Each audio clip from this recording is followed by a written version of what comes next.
Good afternoon. I think I'm glad to be presenting this interactive session, and thanks to Mo and Rajvi for contacting me. I think all present here, they don't need any introduction about the Ji, Padma Shri Geeta Chandan Ji. We all know who she is and her work and admire her greatly in Calcutta. Thank you for coming and taking out time for this interactive session as well. And host for today, Sunita. I have known her since I was a kid, but she has many accolades as well. Kakadi's daughter.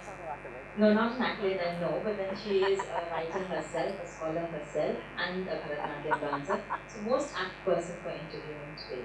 Thank you, Sunita, for agreeing to do this, and thank you for being here. Hi everyone. So great fun to see all of you here, ready to talk to the wonderful Geeta ji. As she said that it's not, there's nothing to introduce her about over here. We've known her in Calcutta. She's been coming here for the last 30 years. So that's great. And we are referring to as Guru Geeta Chandran. But she herself pointed out to me yesterday that she would like to be known as Acharya rather than Guru. And today we will want to ask her or know from her that what does she mean by Acharya and what does she want to say about her teaching style, or what does she mean by who she is today and how she got there. And I'd rather not have it as an interview, rather a sort of a chat, and you're free to butt in and ask her questions or whatever it is you want. Yeah, over to you. Thank you. Thank you, Suman, for that introduction. And thank you, Calcutta, for being wonderful hosts. And thank you, Momita and Rajiv, because I'm not a workshop person. I have my own setup, and I'm supremely happy teaching my own students who are with me for 20, 25 years, and sometimes I wish that they go and search out and not be in my setup, so it's a long association with the arts. And I probably, as I was telling her yesterday, that I'm probably the last of the generations to be taught by gurus, non-performing gurus. So that is a historical change that has happened, where after our generation, it's only dancing, performing teachers. So we did not have an end product before us which we would emulate. Our teachers would craft the dance on us. Each body would be different, and you would sit and watch like a hawk and say, this works for you, this doesn't work for you, this works for you, this doesn't work for you. So each of us had something special to say based on our own body type, our own inclination. There have been situations when the same tilana, somebody could do very good mathematics and somebody couldn't do very good mathematics. The teacher would craft it separately for the two students.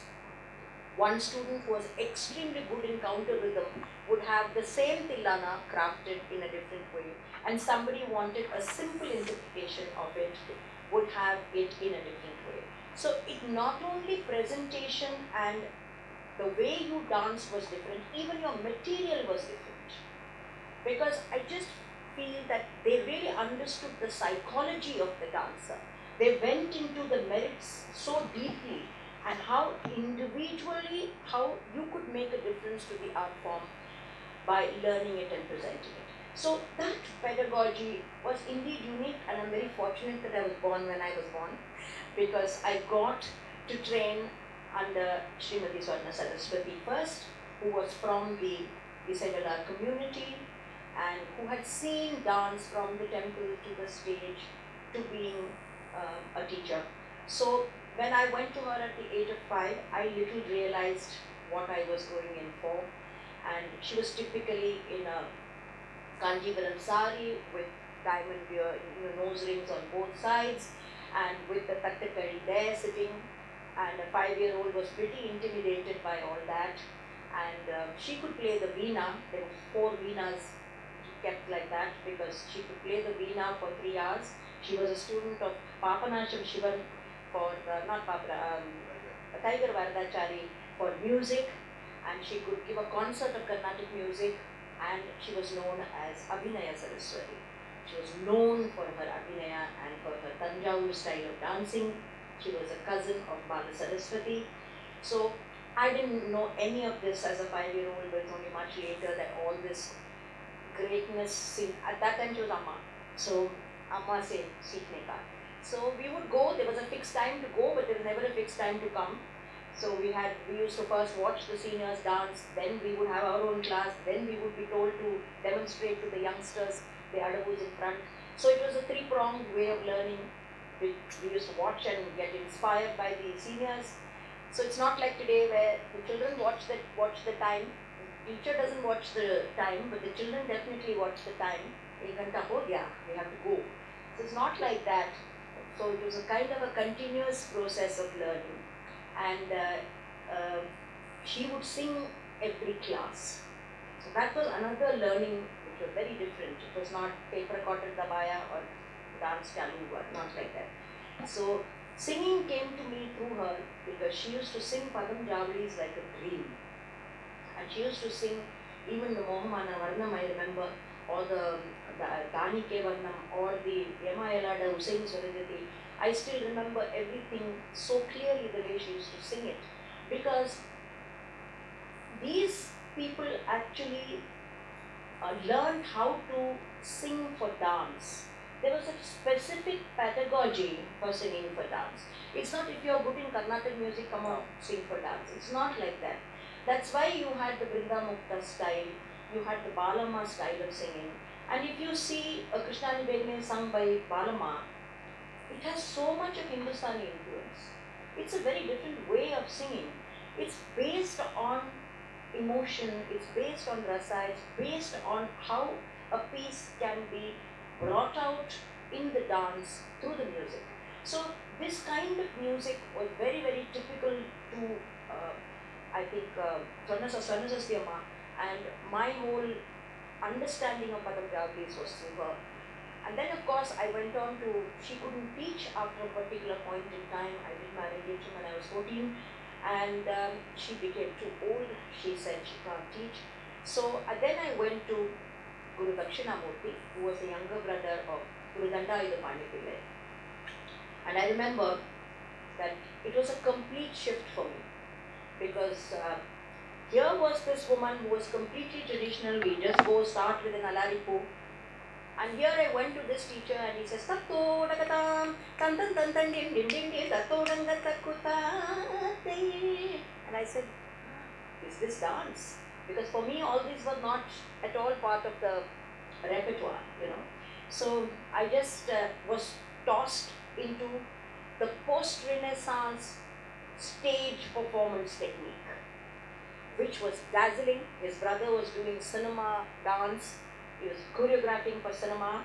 So he saw my dance as not performance worthy, It was very heavy on technique. It was very heavy on margams after margams. But he felt, you're dancing on stage. So you need to have that covering the stage, moving the stage. Jattis have to be strong. It has to communicate. And Dandayuda was known for his jattis, for his varnams.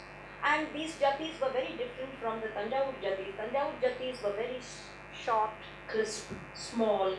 And Dandayuda jattis were long, they had pauses, they had excitement. So, it was a tak-tak gadidin, tak-tak-tak gadidin, gadittana junuta, takita. These are Dandayuda jattis, which were very different from Swarnasastiyamma jattis, which were very understated and clean. So for me it was a complete transformation of looking at dance as a performing art. Suddenly I realized from temple art I had moved into a zone of performing art, and I had to make the transition in the head, and I initially took some time to make that transition, but I saw merit in this as well, because I think the craft of stage is very different from material, So how to present, how to be quick, and how to make your point All this was there in the Dandayatapani jagis, in the Dandayatapani technique of dancing. So that was a phase which was very interesting. After that, I went to Jamuna Krishnan, with whom I learned Abhinaya.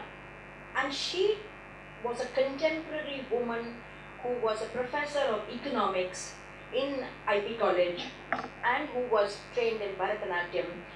And she taught me how to look at Bharatanatyam through a contemporary lens. How a contemporary woman would look at Bharatanatyam and the changes that had happened to Bharatanatyam. So there came somebody from my kind of background, who going to Delhi University, going through that whole process, and how she was looking at dance. And she gave up everything. She gave up her economics and came into dance full time. And how she went into research. And for till then, I didn't know that dance required research. But she's the one who brought research into my head, reading into my head, looking at poetry. All this came from her. And I started reading a lot. And she was engaged in Hindi poetry in a very big way. Surdas, Meera, Vidyapati, Kabir, all this she introduced to me, and I started going deep into it. And Kalanidhi Mami used to come to her place to teach her. She was Kalanidhi Mami's student, and I started then going to learn from Kalanidhi Mami, and that was another phase in my life with Jamunaka and Kalanidhi Mami, and endless discussions in the class. So if all of you feel that discussions are pointless, I think I have learned from only discussions. I've just sat there and heard people talk. So Jamunaka's house used to be like a melting pot, Writers used to come there, the Hindi journalists used to come there, we all used to. And I was a small young girl just witnessing all this, just listening to all this and widening my understanding of life. So if you all feel that you're going to look at your watch and say 1 hour is enough for my dance, you don't think it works like that. You have to be 24/7 thinking about dance, reading about dance, watching dance, deliberating about dance, debating about dance, and having a critical view about dance. So I think I learned so much during that time. And I also learned from because my home environment was not, it was a very traditional home. And my university, Delhi University, was a fabulous place to be in at that time, where people had a lot of opinion about films, about theatre, about literature, but when it came to dance, they would say, your costume was very nice. This is all they had to say about dance. So, and these were bright minds. They were into political science, they had their own opinion on politics, everything. But when it came to dance, it was only the cosmetic thing. And it was only the tilana they said was very nice, was racy and nice. But when you go to a film and come back, they would write about it, they would discuss about it, they would write about the characters, they would say where they are coming from. And they went to theatre, they would say, I like this particular scene, I didn't like this particular aspect, I didn't like lighting, I said, dance mein kyun ye engagement nahi hai?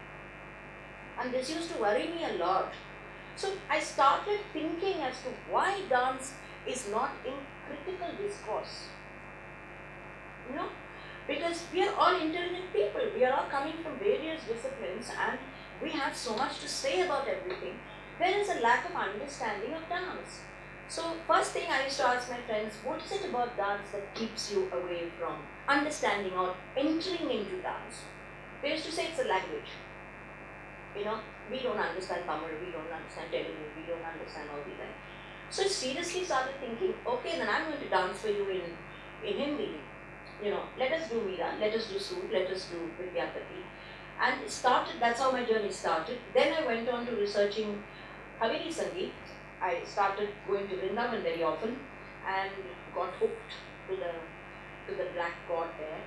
And I took Diksha. So then I was visiting and I was sitting in the libraries and going through Ashtayam Leela Seva and looking at what the Patpadavilis were there at that time, and went deeper into Hindi poetry and how it can enhance the repertoire. So that journey started, and a little bit of ice was broken, and people said, yeah, not that bad, I can understand some of the things that you say. So at that critical moment what happened was, the principal of my college, Lady Sriram College, she was doing an international seminar on women and war. And she said, why don't you, I mean, after I passed out from college, of course, after I'd already established as a dancer, she said, I'm doing this seminar, why don't you do something in it? And why don't you address this through dance? And why don't you write a paper and read it for all the process of creating this work to all the dignitaries who are going to come from the profession, from the experts, and let's make dance part of intellectual discourse. And I realized this is it. This is exactly what I want to do. And went and started reading in the Sahitya Academy library. And at the same time, another colleague of mine from my college, Anurupa Roy, who's a puppeteer, she was also working on a similar thing. So I said, why don't we join hands? So that is my first collaboration that I did with dance and puppetry. And little knowing that this would entail the Pandits of Bharatanatyam saying, ye kya hua?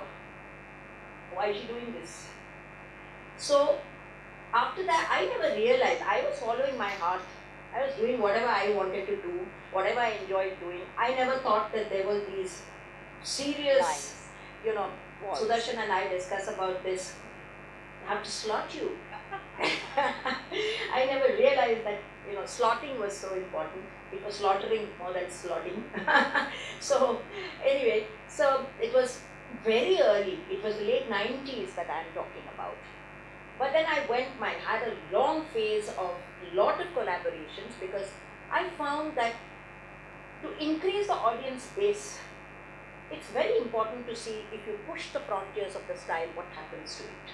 I'm sorry, I've just gone somewhere else from what you want. asked. But this is what you so wanted. this collaboration is something that I didn't realize I was taking a risk. I had already stepped out and I was doing things. So maybe I lost out on a lot of the so-called mainstream Bharatanatyam slots. But I gained a huge audience base of friends. See, my first friend in Calcutta is Sudarshan, who is not from my genre. But he reached out to me and we clicked. And for his festival, he would always call me and I say, you're not a Bharatanatyam dancer, but you're always calling me. He says, because you don't see me as a different species.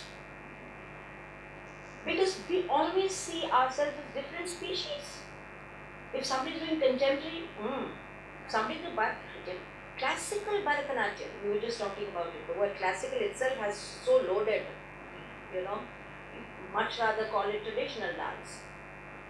Classical means that elitist classical. So I've never considered myself as a classical dancer with so many airs and halo around yourself.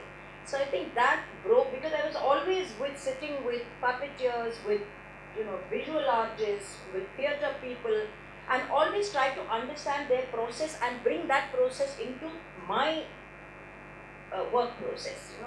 That enriches it. It doesn't dilute it, it enriches it. So I think that is what was the whole process.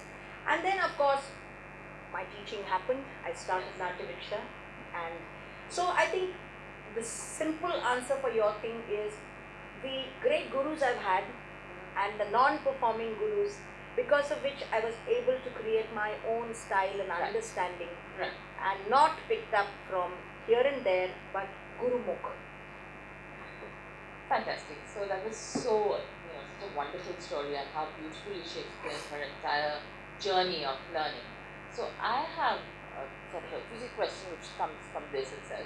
So you have had the opportunity, which I don't know if anybody has that opportunity anymore, I don't think so, to learn the art form which you have practiced, Bharatanatyam, as a temple dance, as a proscenium based dance, and as an art which can be collaborated with, and so that puts you in a very strong position to see that where is this form going now, and what is your take on that? Firstly, where do you think it's going now? I mean, are people still keen on seeing the temple art, or it's just proscenium, or they just want to see collaborations, they're not interested in the traditional amalgam? Where is it going, and what do you feel about it, basically?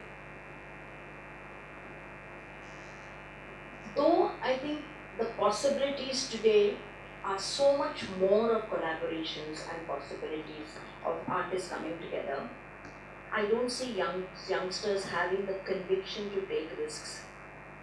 I think they are very happy to be in silos. They want to be in one defined state and just copy something and stay in it and not really want to engage with other genres or sit with other genres, which is a tragedy, because I just feel people like Manika Sarabhai, Anita Ratnam, me, when we meet, we have so much to talk about. We don't talk about Bharatanatyam. We are all Bharatanatyam trained dancers, but we have a worldview and we respect all forms. We love watching everything else, and from that comes the creative impulse to make your own dance enrich it. So, if you are a कूप मंडूक की तरह आप एक ही चीज में घूमते रहेंगे, उसी को करते रहेंगे, at one point you dry up. You won't know from where your inspiration is going to come. From where are you going to? And I know life is all about rasa, isn't it? I love it when I see Sudarshan well dressed. I see somebody well dressed. I say, wow, so nice. I see a fantastic textile. I must say, wow, it looks so beautiful. I eat something very special. I must savor that taste. I think this generation is all about tick marks. I've eaten, I've dressed, I've done my dance. I don't think, a creative person can be like that. You have to have rasa, you have to have opinions. I see the youngsters having no opinion. They are so playing it so safe. नहीं बोलेंगे, इसके बारे में नहीं बोलेंगे, उसके बारे में नहीं बोलेंगे, अच्छा नहीं बोलेंगे, बुरा नहीं बोलेंगे, टीचर क्या बोलेगी? अरे भाई, have an opinion, man. It's very important to have an opinion, to have a discerning voice that comes out from the young. So every year when I have to curate my own festival, which I've been doing for 18 years, I'm finding it difficult to find voices to talk. Why is that happening? Because I think that thing of risk-taking is just not there. You want to be safe, So I think it doesn't work like that. One has to kind of take a stand on things and move on. Wonderful. So you were saying that this collaboration is not happening, or people are not sort of trying to break barriers or go into new directions. I think it's happening, but it's happening maybe with reality show, yes, or with some other thing, but not which classical is not dancers. Yes. So you took a few examples like yourself or Malika ji or Anita ji, that you are very involved in looking at other stuff other than just pure Bharatanatyam. But my question to you is this because you have a very strong foundation of a particular art form? Now, do you think that this experimentation is possible without that strong foundation, technical foundation of a particular art? Everybody is not Udesha.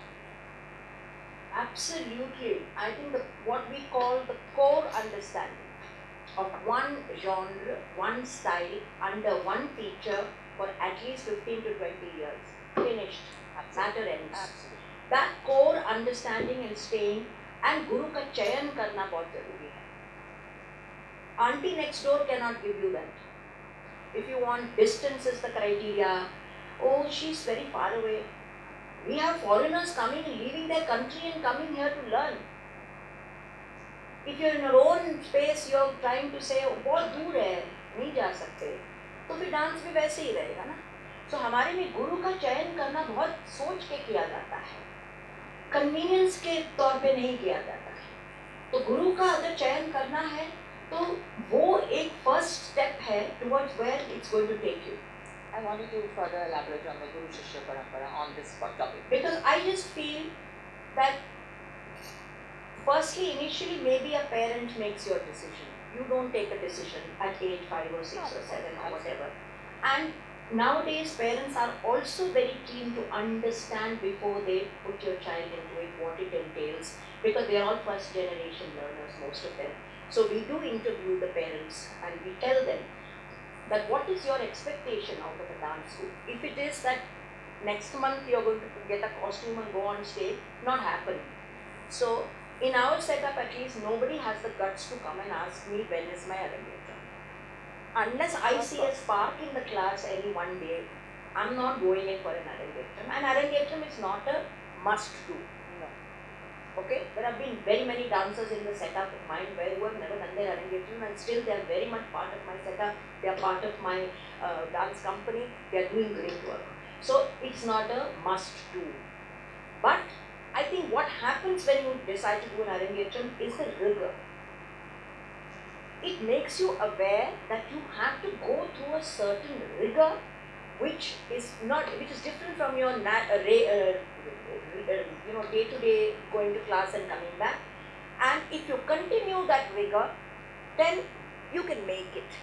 So I think dance learning has to be at least under one teacher for a good many years before you can begin to, and that teacher, I seriously feel that the pedagogy of dance has to change. It cannot be performance oriented anymore. The pedagogy has to make room for opportunities in dance. Dance has many opportunities today, and in the pedagogy itself that has to be built while teaching the dance. Like my students, for example, all of them might not be full-time mainstream dancers, but somebody has done psychology, they've gone into dance therapy. Somebody has done sociology, they've gone into arts education. Somebody else has done something on technology, they've gone into lighting. One of my students is a very, very good light designer. So I think the options are so many that you should not make dance a myopic performance experience. You learn dance to do many, many things in the dance sector. Everybody is not going to be a performer. So I think unless the pedagogy opens up that, but today every teacher, controversies like if you're not beautiful, you can't dance. It's still there is scary. Yeah. The fact that it's still there is scary. So look at the pedagogy. It hasn't moved. So if we don't move the pedagogy and make it, as I say, inclusive, and unfortunately even the institutions which have been set up, sorry to say about Kalakshetra or any other things, the pedagogy hasn't changed. The curriculum hasn't changed. And today the demands on the dancer are you a good communicator? Do you know about makeup? Do you know about lighting? Do you know about choreography? These things are not part of the pedagogy. So the reality in the marketplace and your training process, no sync. None at all. Great, so we got some wonderful insights. So I'll ask you one more question and then I'll see if anybody wants to ask anything. But we will end with, I don't know how many of you know her. She's a trained Carnatic musician. She's a wonderful singer. So yes, we are very trained. That's my personal demand. Anyway, so we've seen we've sort of understood what you said, that pedagogy has to change and there has to be a far more wider view of what dance training entails. You just don't get trained as everybody cannot be a dancer. There are many other aspects to it. Having said that, now there is this huge trend of having senior teachers, performers come and do workshops and give a little bit of their learning to the students. It's a wonderful thing. It's great. You have it's not just watching a performance. You learn a lot by watching a performance, but you also learn a lot by hearing a teacher for maybe a couple of hours or whatever over a few days. But as a long-term process, what do you feel about workshops versus long-term teacher-student relationships? See, a long-term teacher-student relationship cannot be replaced by a workshop for sure. But this is my first workshop in Calcutta. I'm still testing the waters. I did a beautiful workshop in Bhopal for 6 days where I did not teach a piece. At the end of the 6 days, they went out fitter. They went out with a lot of questions in their head. They saw films. They discussed those films. They talked to me. They talked about pedagogy. They talked about Abhinaya. They talked about Abhinaya in the Margam, how different it is for each of the formats. So we deliberated, what else did we do? You were there with me. So at the end of the 5 days, they were much enriched individuals, ready to take on the dance world. There was a thing on music. I had asked my musician to come and talk about dance music. I had asked my rhythm person to come and talk about rhythm. I had asked my makeup person to come and talk about makeup. And I think it was so all-encompassing. I had given them suggested reading. For the next 2 years, they will have enough to read. So, see, workshop is not item teaching. If you really want to imbibe the Guru Shishya Parampara and that tradition, you should not expect an item. You have to understand the process. What I want to transfer is a philosophy towards the arts. I want to empower you by giving you the capacity to create, not to copy. So, there are many, many possibilities of going about this workshop business.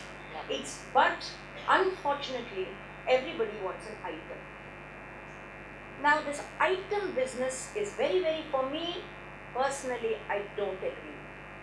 I think you need to do 2 or 3 times a philosophy workshop, after which you can attempt an item. You have to understand from where I am coming.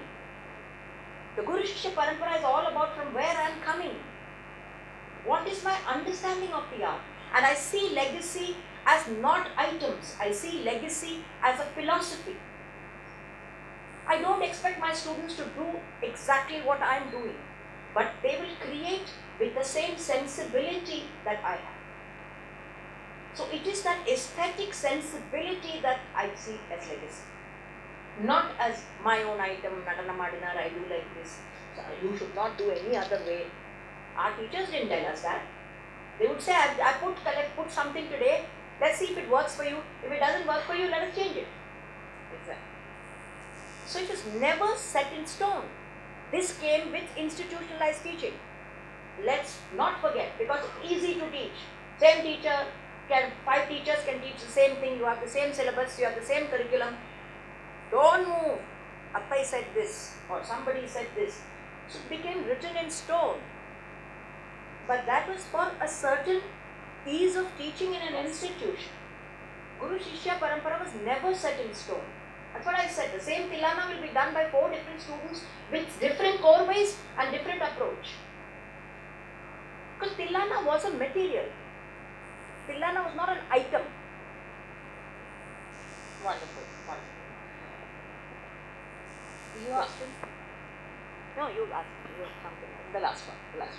So, as we discussed in this entire conversation, is that you are definitely one of the last tradition bearers who are, the last possibly product of the Guru Shishya Parampara, and you have come with obviously it has granted you a certain sense of dance aesthetics passed on to you by your gurus. Also learning of music for 20 years. Yes, absolutely. See, the allied arts have to be learned. Absolutely. You cannot become a dancer without understanding the allied arts. They are all equally important. If you want to make a difference and create a USP for yourself, you have to first understand the allied arts, which are actually on which the dance is floated. Which includes maybe Poetry. Mridangam, poetry, mythology, Natuvangam, yes, and all of that. So, in that sense, how do you feel this modern, this 1 hour teaching, and then I have to rush and go for tuition classes, and then the teacher also has possibly something else to do. How is this going to be managed? How is this going to work? I think it's all going to be multitasking. I don't think we're going to have full-time dancers. In very short time, we are not going to have any full-time dancers. I can't look into the eyes of my students and say give up everything and come into dance, because they have formal education, access to formal education, they have access to fantastic opportunities in the job place. So I really feel dance is the economics of dance, we are not working enough on it to help or aid the youngsters to take it full time.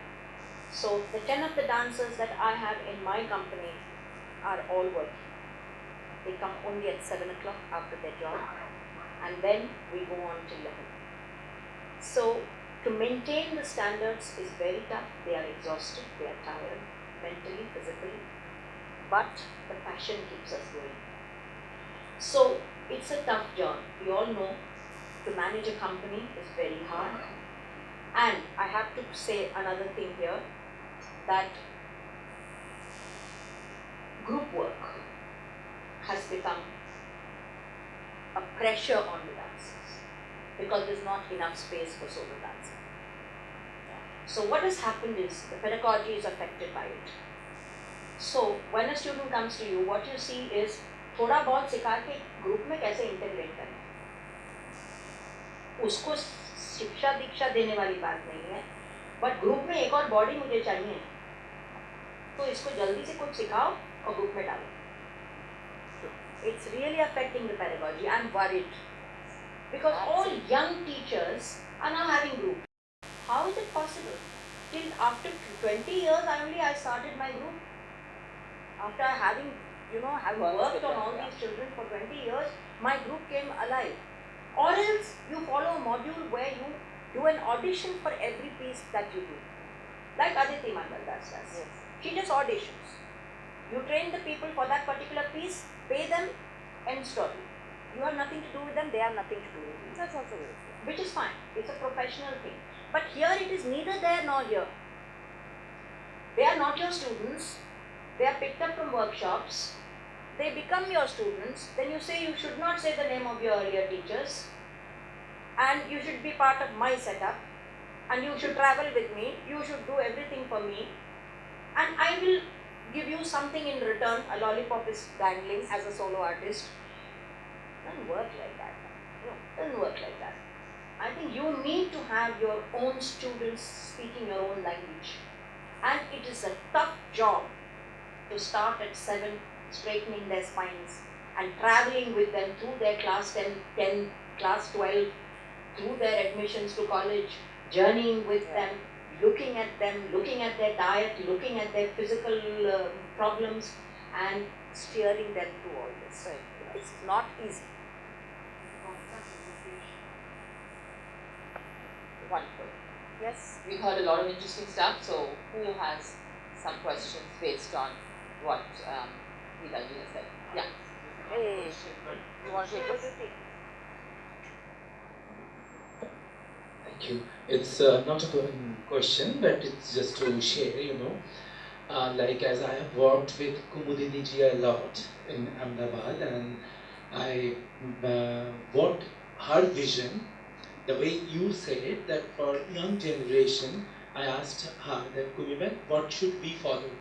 She said the first, अपने आप पे वो जो गुरुडम है ना उसको हटाओ, and try to see the world the way you want to see, even the dance, anything. वो ऐसे ही देखना है, इसको ही करना है, no, then you cannot create anything. And what I feel, it's my personal opinion, like you said that today's generation is not that much open, or we have kind of it is just not that, because we are still now, even I feel it, that I scared of this criticism, and we want to be in the safer zone where the gurus are not inspiring us for experimenting that much, and the other dancers or gurus in the society, immediately they will criticize, oh, he has done or she has done something which is, of course it is needed, otherwise the revolution won't come up. But in Padatik also, Chetna ji, I worked with Chetna ji, and her vision was, we have adopted so many dance forms. We invited South Korean dance artist and other dance forms also, as you also, Sudarshan was also a part of our team, where I have that vision, the world vision, the world scenario, because I have seen the world to work and experimenting. But today, if I perform in a classical festival and if I do something which is little more ahead of thinking or something contemporary based, immediately I'll be criticized by the gurus. That's the thing. No, what no, I feel. that's exactly the point. The point is that that's why I said when I took risks, I was also criticized. And I said, this girl from Delhi, I don't know, but then kya karti hai? Firstly, they would not come to see it. They would go by hearsay. कि कोई puppet था, कोई dance था. They don't come and see. So it was by hearsay they would say, पता नहीं क्या कर रही है, उसको ना mainstream से तो अब निकालिए. But the fact is you have to brave it. If you have conviction in what you're doing and you feel that is the path you want to take, then you should not be scared about what the gurus are saying. You should kind of dialogue it. And your generation is very lucky because you don't have these bigot critics sitting and writing. तुम्हें तो पता नहीं हम लोग को क्या क्या चीर फाड़ किया है. Suppudu Mama used to be there. So Shanta Sarabjit Singh used to be there. These are all people, some of them were open to experimental work, but many saw it as a waste of time. So you will have all kinds of people, but there will be also a theatre audience which comes to see you and say that it is wow, this is what we want out of dance. So you can't please everybody. Also, Kumudini ji herself. Yeah, she's broken so many barriers. Right. So at her time, she fought her battles, right? She fought her battles at her time. They would have said, choreography क्या होता है dance में? Dance में तो उपाजंग है, हम खड़े हो जाते हैं, कुछ भी आता है, करते रहते हैं. कोरियोग्राफी क्या होता है डांस में, कथक में? ये बोला है.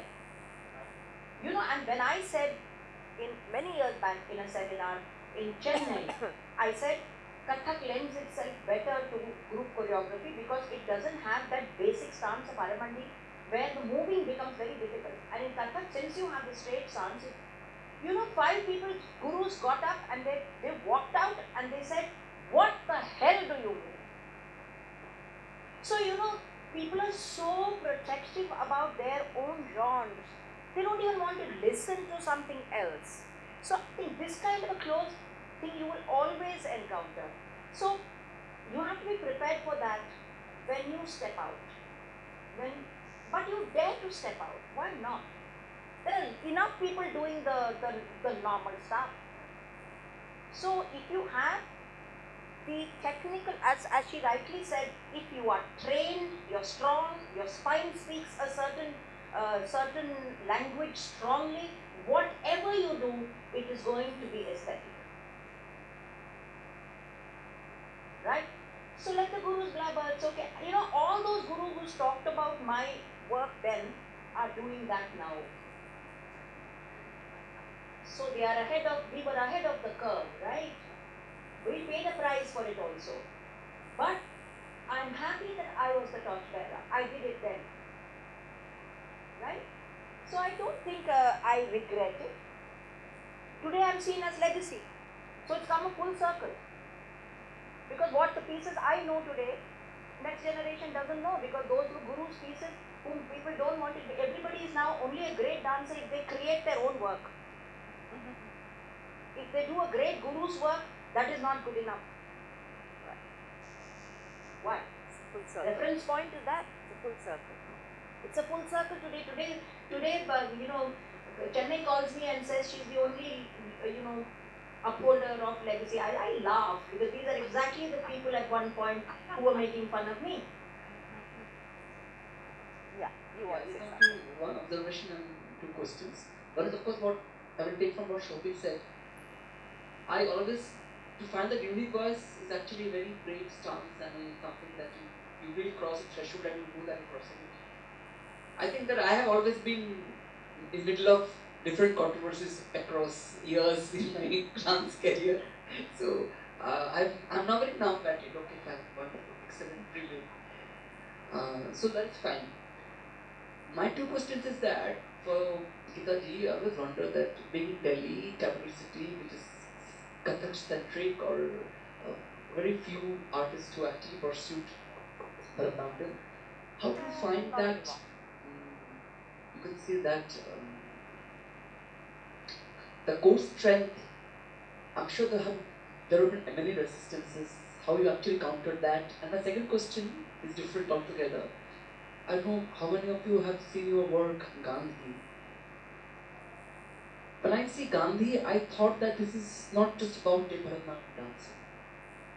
Because the entire process, ideology, nuance, everything is something, it was so contemporary, and we think that this is where perhaps we always find where dancers, and I always tell you that we are sitting in different islands. But productions like Gandhi shows that how you have kind of integrated, bridged those islands, and how do you do that? Okay, first question was what Kathak. So I was fortunate because I came one generation later, but I had the good fortune of interviewing Yamini Akka many times because she was the first one who came to Delhi with Bharatanatyam, and people hadn't seen this form at all. And she trusted very few people, but she's very open with me. She used to really be very fond of me, and I've done some very wonderful documentation with her, 3 hours of documentation with her. So, she's never been to a cinema theatre. One thing she said, she's never seen what cinema is. And everybody thought that was wow. So these things come out in a conversation. The second thing was, she was given the stage at say 12 o'clock, 12:30, because at that time Delhi was known for all night. And she would come after maybe Shambhu Maharaji or one of those kinds of people.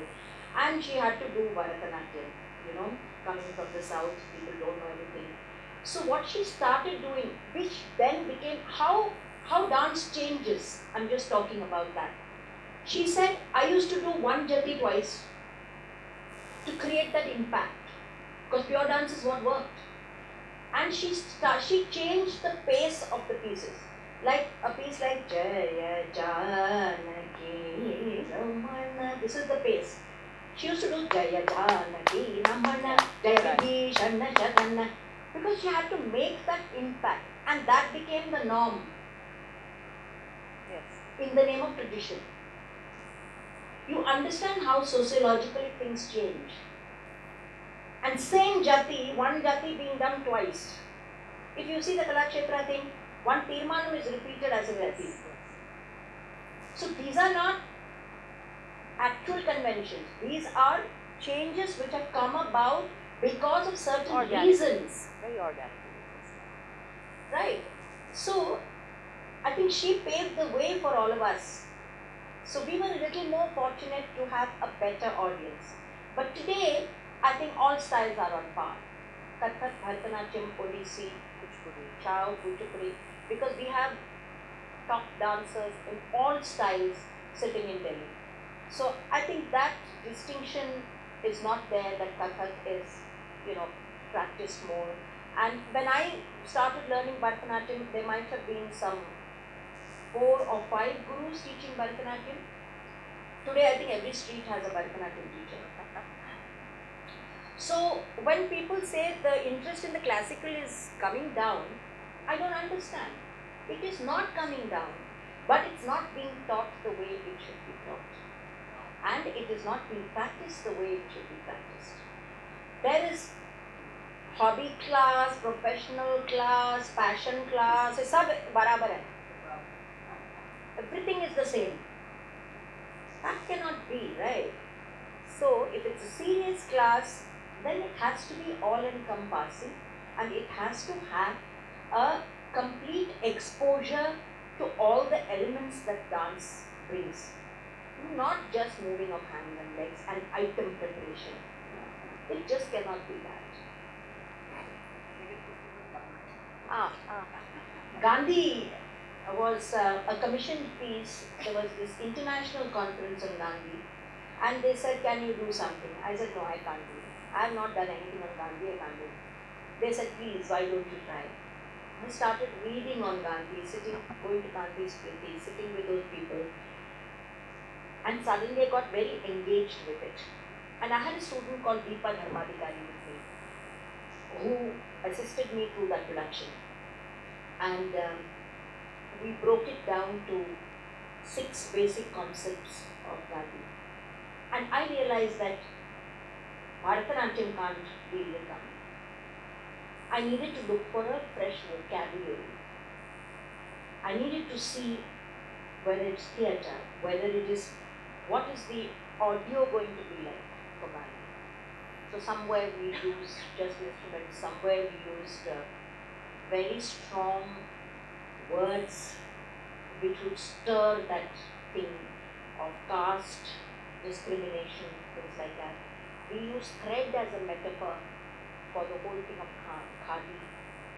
Then for celibacy, we used 2 genres of music, Hindustani and Carnatic, to show the pull of what he was going through between family and politics and that dichotomy. So I think it was different elements that I brought. And then how a particular phrase in Bharatanatyam can be used for dissent. So it was a complex piece. It was very complex piece. But it was pre-social media, so there's not much of footage of it. I don't have too much of on it. Today, everybody records everything, but our generation didn't record too much of the things that we had. So, because of that, I think this generation hasn't seen that work. I also did Kaikeyi, which I don't know whether you've seen. That was with a theatre artist, Rashid Ansari. And for 3 months, I just unlearned. I went into his class and I had to surrender my body to him and unlearn all my halo of Bharatanatyam. I had to do a Bhutto walk. He just made me do Bhutto walk for 3 hours. My body could not do it. It was a completely different discipline. He did a lot of floor movements. Bharatanatyam doesn't do floor movements. And I had to do a lot of floor movements for Kaikeyi. So, is any of you willing to surrender your body like that to a director? You have so much of cobweb in your head. मैं ये करूँगी, ये नहीं करूँगी, ऐसे बैठूँगी तो अच्छा लगता है, ऐसे नहीं बैठूँगी पर nothing works. If you give yourself up to a director, you have to trust the director and unlearn. Very tough thing to do. Yes, very. Yeah. You want to ask something? Take the mic. Sorry.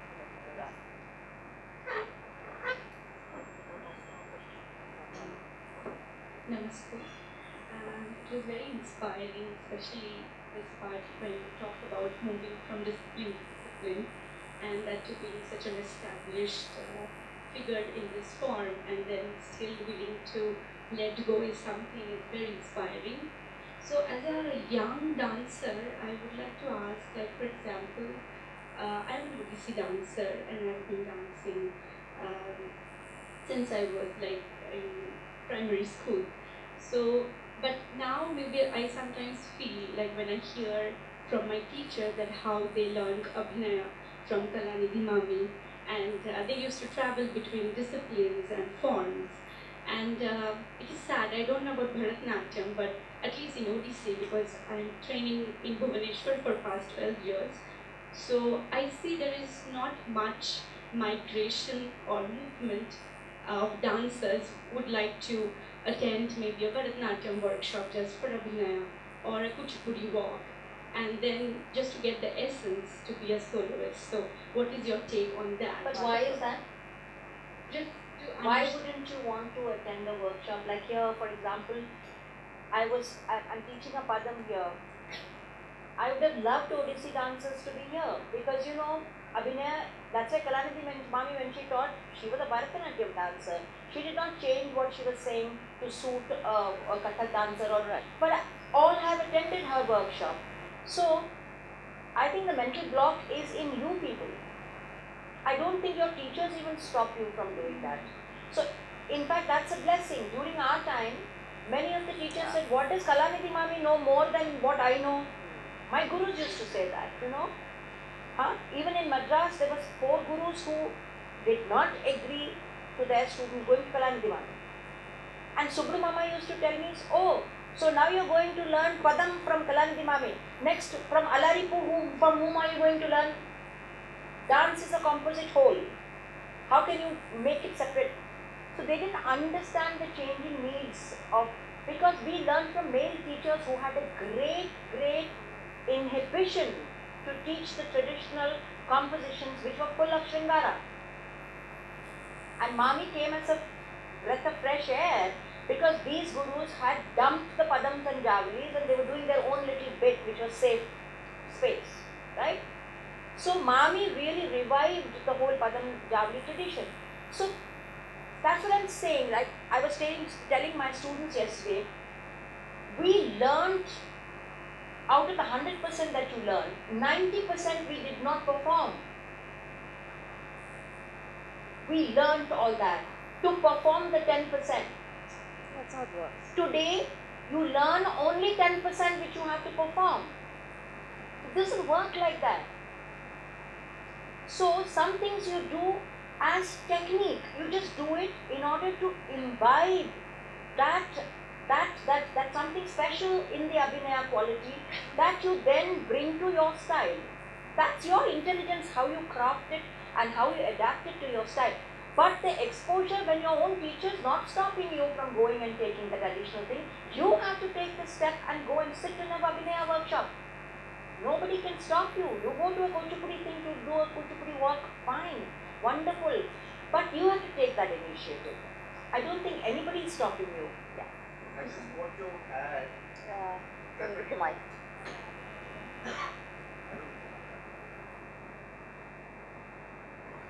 you know, just looking at the Odyssey domain, if you look at the training of Sandutta Panigrahi, first Kalakshetra Bharatanatyam, and she brings that sensitivity to it. Guru Mayadhar Rao, completely trained in Bharatanatyam. Yes. You come to Sonal Mansingh ji, Right. her initial whole training is in Bharatanatyam.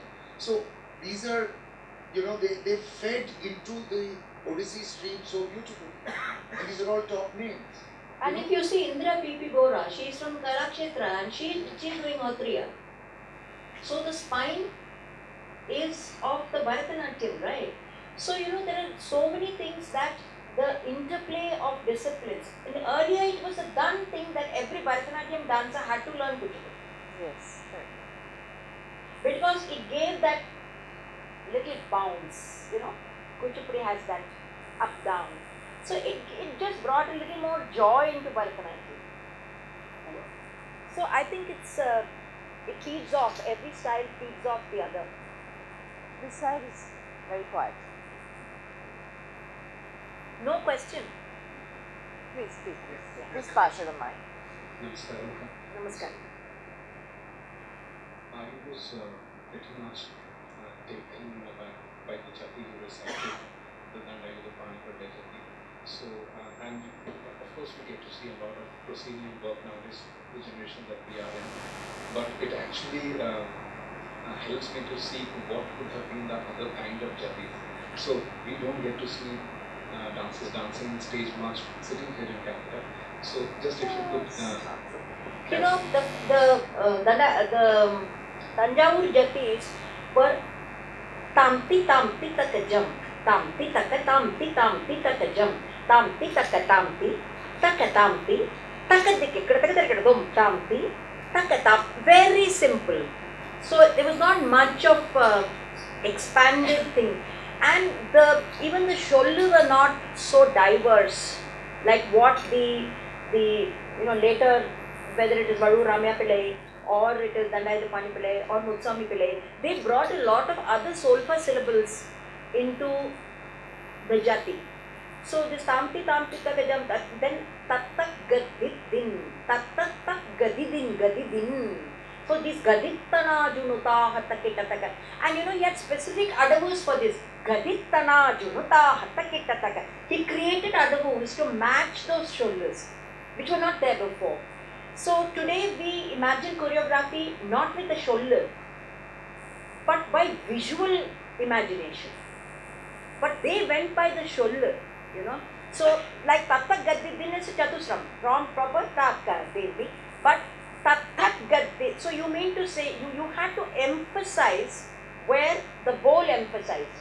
So Tattak Gaddidin, Tattak Gaddidin. It is not Chatusram, any Chatusram.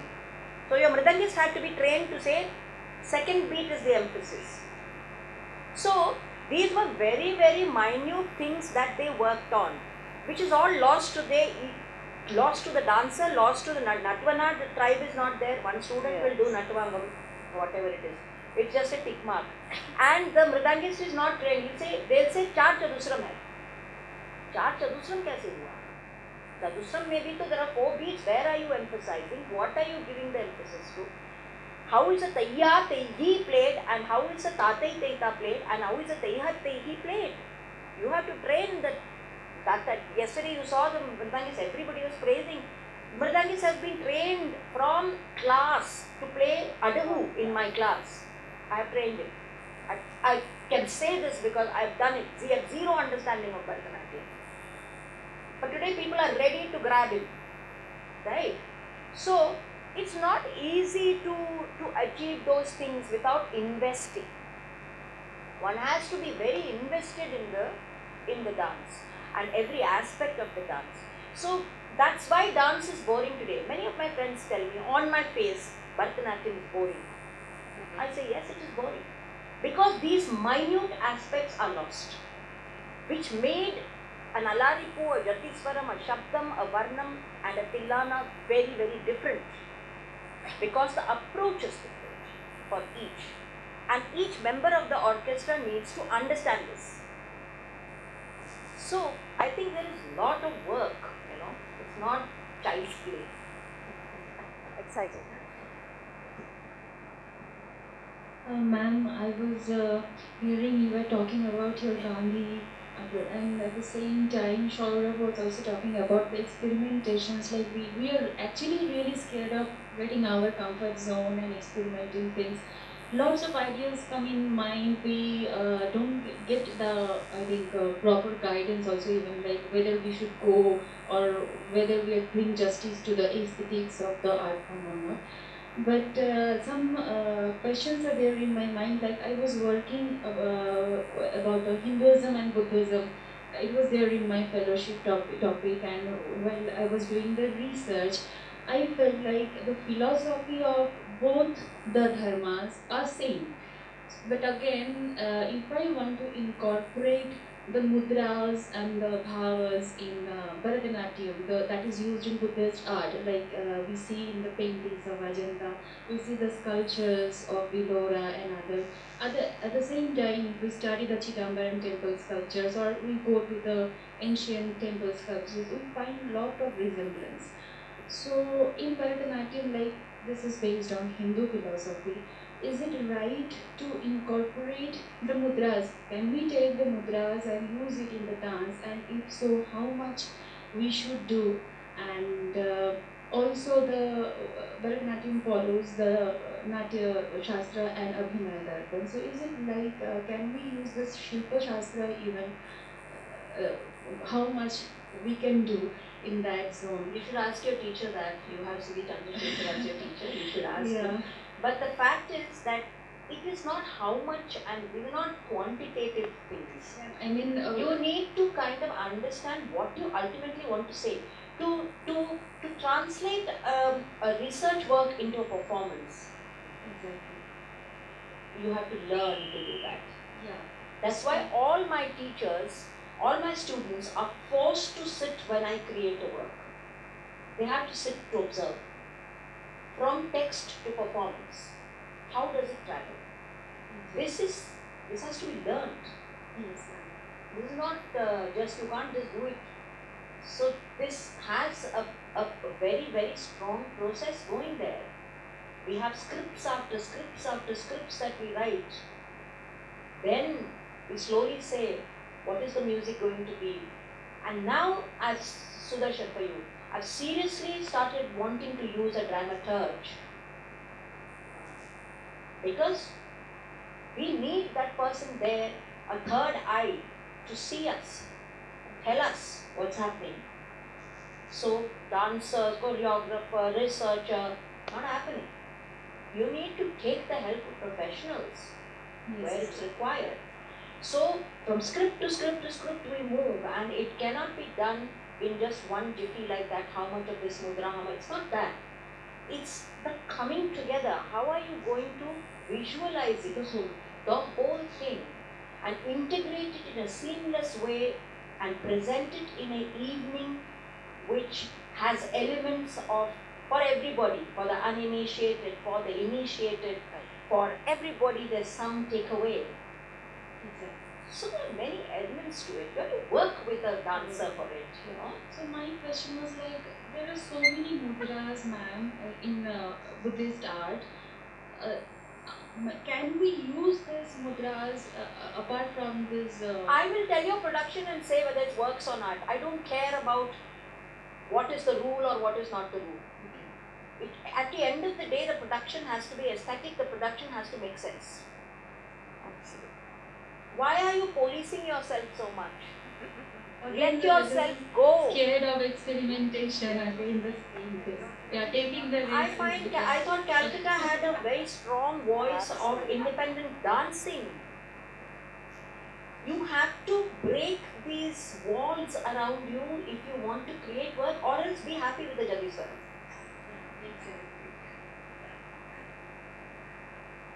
Yeah, I mean, anybody who has dared to come out of a certain mold faces controversy, faces opposition. You can't have the cake and eat it. There's a price to pay. But that urge to be creative and to move out has to be so strong that it fights all that. Otherwise, don't do it. And it's not that you have to do it. Within the tradition, there's so much to do. Stay in the tradition and do it. I would admire you for that if you can give me an interpretation of a Varnam which is refreshingly different. Thank you. Okay. Any further questions? You want to ask something? You want to Yes. ask? Please. Oh, sure, please. Ma'am, I think it's all about reflecting your individuality. Is all about art. What is the basic thing to keep in mind while keeping intact the architecture of the form to reflect one's individuality and at the same time? You know what, as I always say, the journey begins with what the teacher is telling you, doing it, learning it, practicing it for many years, keeping at it, performing it. And I seriously tell my children, find yourself in the dance. It has to be ultimately your voice through the dance. It has to be you through the dance. Not me being the via media. Initially, yes. But after that, that's why I wish you come to the class and see how the same piece is done by 4 different people. This is all about the individual. And secondly, how musicality is important, understanding the musicality. What is the basic thing we can do apart from listen to various kind of music? What are the basic Learn things? Carnatic music, please. Yes. That's the only answer. You have to learn Carnatic music to understand its oscillations. As I said yesterday, even in that, if there is an oscillation, how do I teach it? Yeah, the oscillations have to be learned. Okay, now we have to come to an important part of today, and this is the conversation. I think this is a wonderful conversation, and we'll put an end to the questions now. Small little recap, as she said very rightly, there's a price to pay. All of you are dancers, you've already paid a price. You have decided to get into this difficult world, you've already paid a price. So I think you're great representatives of your art. And as she said, she spoke about pedagogy, she spoke about the role of the teacher or the acharya, she spoke about the role of the student and what it is you must look for and how should you learn or practice your craft and what should you do. And she ended with this wonderful thing that all Bharatanatyam dancers should learn Carnatic music. So, over to you. We will hear something from her. My God, what do I sing? Anything, Krishani Vegana, whatever you want. Whatever I want. Okay. I'm a great fan of MS Subbalakshmi. So, this is a bhajan that she sang many years back in her film Veera.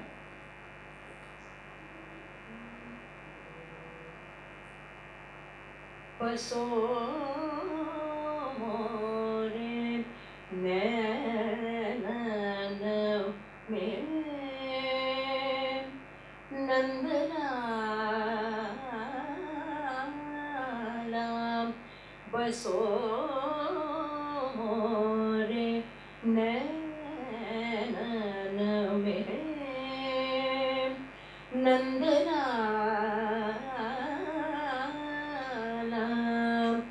mohani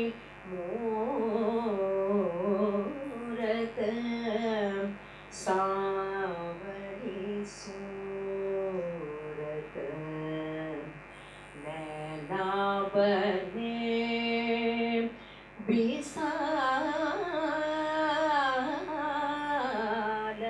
baso more naina me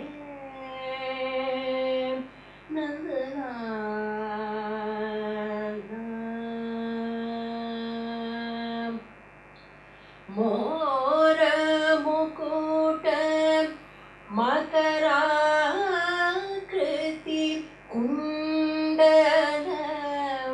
arunatilakam diye bhalam Mora mukuta makarakriti kundalam arunatilakam diye bhalam Mora mukutam makarakriti kundalam arunatilakam diye bhalam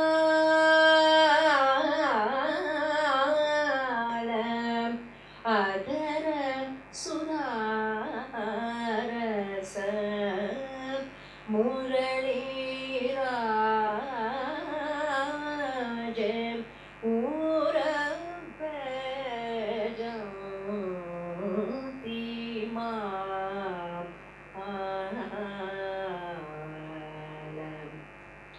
adara sudarasa murali rajem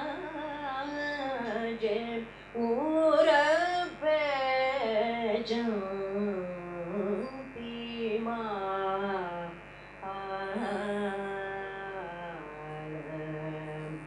baso more nana me nandala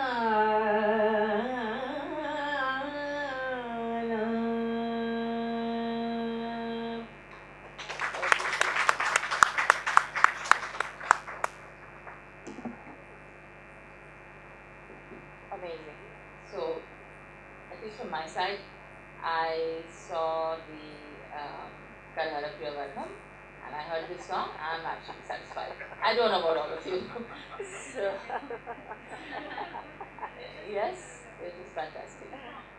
So, Thank you. Thank you so much. She's Thank been you. so invested. She's been stalking me. I have been stalking you. She's had such interesting conversations behind the scene. So I think in whatever you do, the involvement that you show, I think comes off when you actually do the job. She could have just come today and talked to me, but she was here, she saw the program, she came to me yesterday, sat with me, tried to understand, read about me. I think that investment should be there. It's not chalta hai, So whatever you do has to have that quality of being invested in it. Thank you. Thank you so much. Wonderful audience. Thank you so much. Yes.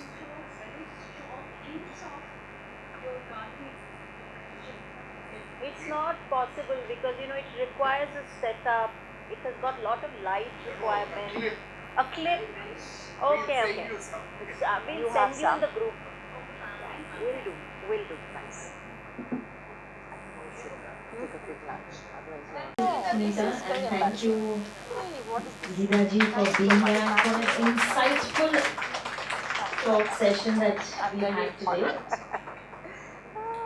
A small takeaway: success, there's no shortcut to success, and that is what we get to see. I mean, the hard work that has gone behind making Geeta ji what she is today. Yes. Thank you everyone for being here. Thank you, Udok, Rajiv and Mo to organize this. Thank you.